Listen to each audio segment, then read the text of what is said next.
Jamaah, oh jamaah. Alhamdulillah.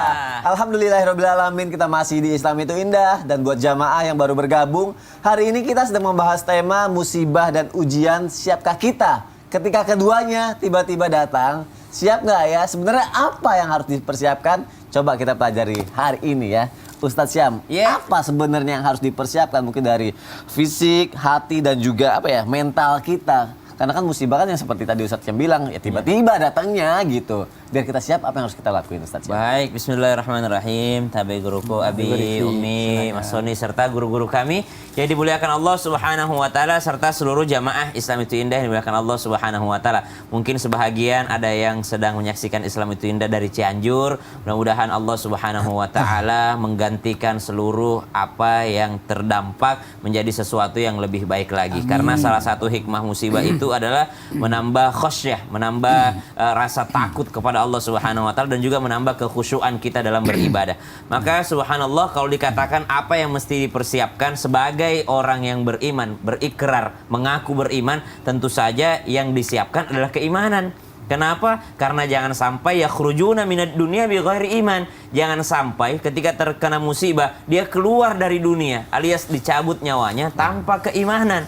Kalau orang dicabut nyawanya, habis harta bendanya, masih aman lah. Karena sudah pindah alam gitu ya, nggak butuh lagi harta benda di alam barzakh. Ya. Ketika orang dicabut nyawanya mungkin tanpa adanya kesehatan atau tanpa adanya selain daripada keimanan, masih aman lah. Kenapa masih aman? Karena ternyata dia ketika pindah alam, insya Allah di sana yang berlaku hanyalah amal ibadahnya saja. Maka yang paling penting untuk dipersiapkan adalah keimanannya. Jangan sampai dia dicabut nyawanya dalam keadaan tidak beriman. Dan kalau kita mau mengambil pelajaran, salah satu yang bisa menyebabkan orang yakhrujuna minad dunya bighairi iman adalah orang-orang yang tidak mau bermajelis ilmu, orang-orang yang tidak mau dekat-dekat dengan ulama. Salah satu musibah yang menimpanya adalah yakhrujuna minad dunya bighairi iman. Mereka bisa saja keluar daripada dunia ini tanpa membawa keimanannya. Yang kedua, Nabi SAW mengingatkan kepada kita nasihat yang sangat indah meskipun singkat.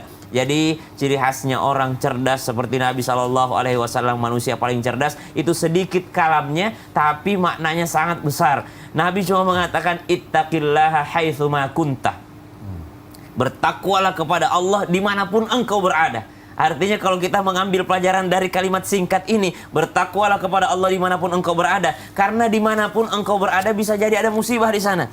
Bisa jadi engkau dicabut nyawanya di sana. Ada orang yang dicabut nyawanya di Mekah misalnya, sementara berada di masjid. Ada orang dicabut nyawanya sementara berada di pasar. Ada orang dicabut nyawanya sementara belajar, subhanallah. Namun kita tidak bisa mengatakan bahwa sudah pasti yang bagus itu di masjid, tidak bagus yang meninggal di pasar. Tidak. Ittaqillah haitsuma kunta, dimanapun engkau berada. Bisa saja mungkin dia lagi di pasar, lagi di mall, tapi dia niatnya sedang membahagiakan keluarganya, termasuk daripada ibadah, subhanallah. Maka bertakwalah kepada Allah dimanapun engkau berada. Maka ini persiapan yang paling utama untuk kita dapatkan, untuk kita gapai, untuk kita siapkan demi keselamatan kita di dunia dan akhirat. Yang ketiga, mempersiapkan apalagi kalau dikatakan mental disiapkan, itu kalau misalnya musibahnya tidak sampai membunuh dia, subhanallah. Tapi kalau musibahnya sampai membunuh dia, maka mental ini sudah tidak berlaku lagi. Namun mental artinya keimanan, kepercayaan kita kepada Allah Subhanahu wa Ta'ala, bahwa setiap musibah itu fabima kasabat aidikum wa ya'fu an katsir, sekaligus menghapuskan daripada dosa-dosa kita, sekaligus memaafkan segala atas kesalahan kita kepada Allah Subhanahu wa Ta'ala. Wallahu ta'ala ala. Berarti keimanan dan itu yang paling penting, paling penting sudah. Karena setelah meninggal dunia apa yang paling kita butuhkan? Gak ada lagi. Masya Allah. Itu yang membuat kita lebih tenang nantinya. Insya Allah. Terima kasih Ustadz Syam untuk penjelasannya. Jamaah ada di rumah, aku punya tayangan lagi, gempa susulan Cianjur. Kita lihat tayangannya jamaah. Ya Allah, dari tayangan ini kan sebenarnya walaupun sekarang kita lagi belajar nih untuk mempersiapkan keimanan dan ketakwaan kita ya Abi ya, untuk sesuatu yang terjadi nanti, tapi kan deg-degan pasti ada gitu ya Abi ya. Sebenarnya untuk mengantisipasi ada nggak sih Abi amalan-amalan gitu Abi biar bisa menolak hal-hal yang kayak gini, menolak musibah atau terjadi hal yang tidak diinginkan Abi? Mohon penjelasannya Abi Maki. Izin bismillah. Izin Mas Soni, izin Ustadz Syam, Abi Maki. Subhanallah, memang ada satu kekhawatiran dalam suasana seperti ini bila boleh dikatakan wajar. Sangat wajar. Iya. Namun sebagai mukminin, mukminat, amalan apa yang terbaik ketika menghadapi hal seperti ini? Amalan yang terbaik adalah subhanallah, doa kepada Allah Subhanahu wa taala. Karena kekuatan yang kita miliki adalah doa. Karena semuanya yang ada di muka bumi ini dan di luar bumi ini adalah kekuasaan Allah. Karena dikatakan Allah ini Rabbul Alamin. Rabb itu artinya yang menciptakan. Rabb itu artinya adalah yang menjaga. Rabb juga itu artinya adalah yang mengurusnya. Itu Rabb. Alamin, alam itu semua makhluk. Maka tidak ada seekor semut pun yang tidak diperhatikan oleh Allah Subhanahu wa taala. Semua diperhatikan. Apalagi kita dengan meminta kepada ya Rabb, ya Rabb, ya Rabb, meminta kepadanya, itu adalah hal yang sangat-sangat luar biasa. Jadi, yang terpenting adalah siqah, doa kepada Allah Subhanahu wa taala untuk dikokohkan. Kenapa? Punten, pegang baik-baik. Iya, kalaulah mendengar kabar yang seperti ini, apa yang terjadi? Misalnya, ditakutkan ada gempa susulan, Itu kan, punten, apa yang terbaik untuk diucapkan ketika mendengar kata-kata, ada kabar ditakutkan gini, ada kabar yang harus diucapkan, ini ada hasbunallah wa ni'mal wakil. Bukankah pernah Rasulullah ditakuti oleh orang-orang kafir dengan mengatakan inna nas qad jama'u fakhshawhum, artinya matan fakhshawun, kesungguhnya kami orang-orang kafir ini, mereka bilang, telah berkumpul untuk menyerangmu ya Muhammad. Apakah Rasul menjadi takut dengan berita seperti itu? Zadathum imana, justru imannya semakin kuat. Jadi kalau digambarkan dengan mengatakan hati-hati, nanti diperkirakan akan diperkirakan. Punten, dalam kalimat justru harus semakin tambah imannya. Fazadatum imana. Setelah itu ucapkan hasbunallah wa ni'mal wakil, atau kalimatnya hasbiyallah wa ni'mal wakil. Silakan. Cukuplah Allah sebagai pelindungku dan cukuplah Allah sebagai penolongku. Ini harus dipegang oleh kita baik-baik ketika mendapatkan berita apapun. Amalan yang terbaik adalah dengan mengucapkan hasbunallahu ni'mal wakil, ni'mal maula wa ni'man nasir. Ini adalah amalan terindah ketika mendengar kabar-kabar yang ada. Selanjutnya, usikum wa iyaya nafsi bitaqwallah. Tidak ada di antara nabi ketika ada permasalahan lalu mengabaikan doa. Bahkan selalu doa, doa, dan doa. Usikum wa iyaya nafsi bitaqwallah. Misalnya setiap pagi baca kalimat yang indah, bismillahi la yadurru ma asmi syai'un fil ardi wala fis sama. Selalu diucapkan huwas samiul alim. Doa ini selalu diucapkan. Maka kami ajak seluruh warga di Indonesia ini selalu membaca doa dengan mengatakan bismillahi la yadurru ma asmi syai'un fil ardi wala fis sama wa huwas samiul alim. Ini kata-kata yang indah yang diajarkan, amalan yang harus dilakukan. Dan punten, dipatenkan lagi dengan sayyidul istighfar, la ilaha illa anta. Dikatakan Allahumma anta rabbi la ilaha illa anta khalaqtani wa ana abduka wa ana ala ahdika mastata'tu a'udzubika min syarri ma sana'tu abu'u laka bi ni'matika alayya wa abu'u bi dhanbi faghfirli fa innahu la yaghfiru dzunuba illa anta. Siapa saja yang membaca di pagi hari daripada sayyidul istighfar ini sampai terbenam matahari Allah jaga. Di malam hari maka sampai terbit matahari Allah jaga. Tolong, amalan-amalan yang baru disampaikan ini adalah mengikuti daripada sunnah-sunnah Rasulullah Shallallahu Alaihi Wasallam. Wallahu a'lam bishawab. Allah, ternyata insya Allah yang bisa merubah takdir itu hanya dengan doa ya. Doa yang Abi, ya. Hasbunallah wa ni'mal wakil, ni'mal maula wa ni'man nasir, dan juga doa-doa lain yang sudah disampaikan oleh Abi Maki. Masya Allah. Tapi mungkin jamaah yang ada di rumah, semoga kita semua bisa terhindar dari berbagai macam musibah atau bencana ya. Tapi mungkin kalau misalnya sudah ada jamaah yang mengalami, contohnya mungkin yang di Cianjur, kira-kira nih sekarang nih Umi Maki, amalannya nih, amalan buat orang yang sudah mengalaminya, Umi, bagaimana ya yang harus kita lakuin supaya kita nggak trauma, amalan apa supaya kita bisa lebih tenang lagi, lebih rilis lagi keadaan kita gitu. Ada nggak sih Umi Maki? Mohon penjelasannya Umi, silakan. Baik Mas Soni, syukur. Izin Ustaz Syam, Abi Maki, Mas Soni. Bismillahirrahmanirrahim. Apa sih yang harus dilakukan ketika salah satu di antara kita atau saudara-saudara kita di luar sana mengalami musibah? Subhanallah, ternyata musibah ini bukan hanya terjadi saat ini, ya. Dulu pun pernah terjadi musibah, entah itu ta'un, entah itu gempa, apapun musibahnya. Ternyata subhanallah, Rasulullah SAW dan para sahabat pun pernah mengalami ini. Dan ternyata yang ditanamkan, yang ditanamkan di dalam hati para sahabat ataupun para anbiya ketika mendapatkan musibah, ditanamkan di dalam dirinya. Untuk apa? Untuk menguatkan keimanan kepada qada dan qadar Allah. Karena ternyata qada qadar Allah itu ketika dikatakan khairuhu wa syarruhu, khairihi wa syarrihi, itu baik. Semuanya menurut Allah itu baik. Hanya kita pandangan manusia yang memandang buruk. Karena punten usikum wa iya nafsi bitaqwallah. Di dalam hadis qudsi Allah mengatakan, inni haramtu zulma ala nafsi faja'altuhu bainakum muharraman fala tazalamu. Aku haramkan kezaliman kepada diriku sendiri, kata Allah. Dan aku jadikan kezaliman ini haram untuk kalian. Fala tazalamu, dan janganlah kalian saling menzalimi. Dan mereka menanamkan dalam dirinya bahwa apapun yang Allah berikan kepada mereka itu yang terbaik untuk mereka. Wa asa an takrahu syai'an wa huwa khairul lakum. Wa asa an tuhibbu syai'an wa huwa syarrul lakum.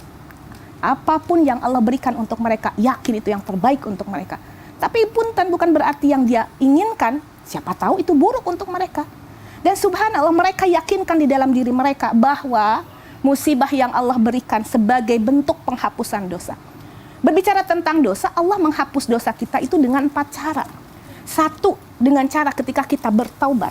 Yang kedua, dengan amal-amal soleh. Yang ketiga, ketika Allah berikan musibah, Allah hapus dosa-dosa. Yang keempat, kelak di neraka. Kita mau pilih mana? Subhanallah. Lalu usikum wa iya nafsi bitaqwallah. Selain itu, para sahabat, para anbiya, dulu ketika mendapatkan musibah, yang mereka lakukan, subhanallah, sholat. Bukankah dikatakan ista'inu bisobri wassalah? Minta tolong kepada Allah dengan apa? Dengan kesabaran, dengan sholat. Bukan cuma itu. Rasulullah SAW kalau memerintahkan adzan kepada Bilal, Rasulullah nggak bilang, ya Bilal adzan dong, enggak loh. Apa yang diperintahkan Rasulullah kepada Bilal? Ya Bilal arihni biha, ya Bilal, wahai Bilal tenangkan hatiku, wahai Bilal. Artinya trauma apapun, ketika kita sholat mendekatkan diri kepada Allah, maka kita akan mendapatkan ketenangan, mendapatkan hati yang sakinah. Maka dikatakan wa ju'ilatus sholat sakinah, maka dijadikan sholat sebagai ketenangan. Usikum wa iya nafsi bittaqwa. Lalu setelah sholat, apalagi yang harus dilakukan ketika seseorang menghadapi trauma yang mungkin sangat mendalam? Jangan lepas, jangan tinggalkan untuk senantiasa membaca surat cinta dari Allah. Karena surat cinta dari Allah itu ternyata syifa. Dan ini semuanya sudah tahu. Syifa, syifa, syifa untuk segala. Obat untuk segala penyakit. Ada pertanyaan, saya baca Quran tapi kok gak sembuh-sembuh. Yang ditanamkan di dalam hati pun tidak ada keyakinan bahwa Quran itu syifa. 1. Yang kedua, subhanallah, tidak ada kecintaan kepada Al-Quran. Dan usikum wa iya nafsi bittaqwa. Yang ketiga, tidak ikhlas ketika membaca Al-Quran. Mudah-mudahan siapapun yang mendapatkan trauma seperti ini, Allah kuatkan, Allah berikan ketenangan di dalam hatinya. Wallahu a'lam. Amin ya Allah, Masya Allah. Terima kasih Umi Maki Sama-sama, untuk penjelasannya. Alhamdulillah ya jamaah, amalan-amalannya udah kita dapat. Insya Allah apa yang harus kita lakuin? Ya diamalin ya jamaah ya. Masya Allah. Apalagi semua ini semoga bertujuan baik pastinya untuk kita Amin, semua. ya Rabbal Amin ya Allah, Alamin. amin. Sekarang jamaah aku mau bacain lagi ya pertanyaan yang udah masuk lagi ke media sosial Islam itu indah. Kita masuk lagi yuk ke segmen Tanya Dong Ustadz. Kami semua tanya dong Ustaz. Masya Allah, tabarakallah. Abi pengen ikutan tadi. Ya ikutan. Tinggal kurang merdu. enggak, baru tinggal Umi. Nanti masih ada satu lagi yang kayak gini ya. Umi nanti harus ikut ya. Jamaah, ada pertanyaan nih dari Instagram hamba Allah. Assalamualaikum Ustadz, maaf kemarin pas kejadian gempa kami sekeluarga di rumah langsung pada lari. Tapi bapak saya malah bilang, udah, itu semua kan udah takdir Allah. Masa nggak percaya dengan kehendak Allah? Akhirnya bapak saya nyuruh di rumah aja. Padahal rumah udah goyang Ustadz. Emang kalau terjadi bencana kita harus percaya dengan takdir Allah dan tidak menyelamatkan diri Ustadz? Emang gitu Ustadz Syam? Wa laisa lil insani illa ma sa'a. Kata surah An-Najm ayat 39, manusia itu tidak diberikan kecuali sesuai dengan usahanya. Jadi Allah pengen kita berusaha juga. Ya seperti dalam hal musibah ini. Jangankan kita sedang tidak ngapa-ngapain, sedang sholat saja, kita boleh membatalkan sholat tersebut jikalau sudah mengancam nyawa. Jangankan nyawa diri kita, nyawa orang lain saja kita boleh membatalkan sholat kita. Kita lagi sholat nih, ada anak-anak kita lihat lari, kita sudah perkirakan nih anak ini bakal lari ke tengah jalan nih. Itu boleh kita batalkan sholat untuk menyelamatkan anak tersebut. Atau misalnya lagi sholat, ada orang buta. Ya. Ternyata di luar adalah bahaya gitu ya. Ada bahaya di hadapan orang buta tersebut dan bisa saja dia tidak menyadari karena dia tidak bisa melihat. Ya. Maka kita membatalkan sholat untuk menyelamatkan nyawa orang tersebut. Itu nyawa orang lain. Ya. Apalagi nyawa diri sendiri. Subhanallah. Nabi SAW itu sangat pengertian.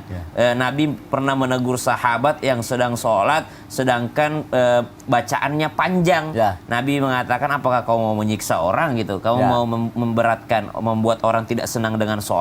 Ringankan bacaanmu. Artinya kenapa diringankan bacaan? Karena ada aspek-aspek kehidupan yang memang sedang ibadah saja kita bisa untuk ini. Karena kan ada darurat gitu. Iya benar. Mohon maaf nih, ada hewan yang tidak boleh dimakan dalam Islam. Ya. Tapi kalau sudah mengancam nyawa, itu boleh untuk dimakan.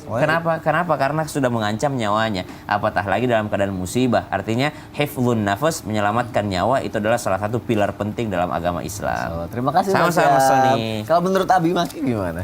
Iya, sudah cukup sampai kalau Ustaz disampaikan. Tapi yang jelasnya tadi Iya. dengan kata-kata Al-Qur'an pun tegas, "I'malu fasayarallahu amalakum." Kerjakan maka Allah akan lihat sesungguh apa yang Iya. Anda lakukan, sehingga ada terkenal kata-kata man jadda wajada. Wah. Kalau misalnya mau ngapain saya sekolah, kalau saya jadi dokter mah pasti akan jadi dokter, nggak sekolah juga. Aduh, Nggak nunggu mungkin. doang.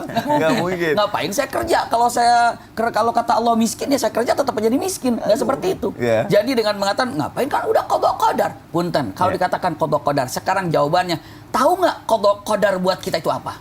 Enggak. Nggak tahu. Iya. Tapi kita mau apa? Ada kemauan kan? Ada. Ya udah, kerjakan. Misalnya gini, saya nggak tahu qada qadar saya itu gini, maka udah qada qadar ini kalau ada gempa, saya rumah ini akan runtuh lalu kita wafat atau enggak, kan udah qada qadar, gitu Ya. kan? Pertanyaan, Bapak tahu nggak kalau Bapak itu rumah itu akan runtuh, Bapak meninggal atau tidak? Enggak. Nggak tahu. Setelah itu Bapak mau hidup apa mau mati? Mau hidup ya keluar. Gitulah kira-kira. Ya ampun. Jadi kalimatnya harus ada usaha. Tadi disampaikan oleh Ya. guru kita Ustaz Syam, dengan tidak bisa untuk dibiarkan begitu saja. Masya Allah. Jadi terjawab ya jamaah yang ada di rumah ya. Pembahasan kita ini semakin menarik loh. Kalau gitu nanti aku bacain lagi deh pertanyaan-pertanyaannya yang udah masuk lagi ke media sosial Islam itu Indah. Sesaat lagi ya. Nggak lama kok. Tetap di Islam itu Indah. Jamaah, oh jamaah. Alhamdulillah.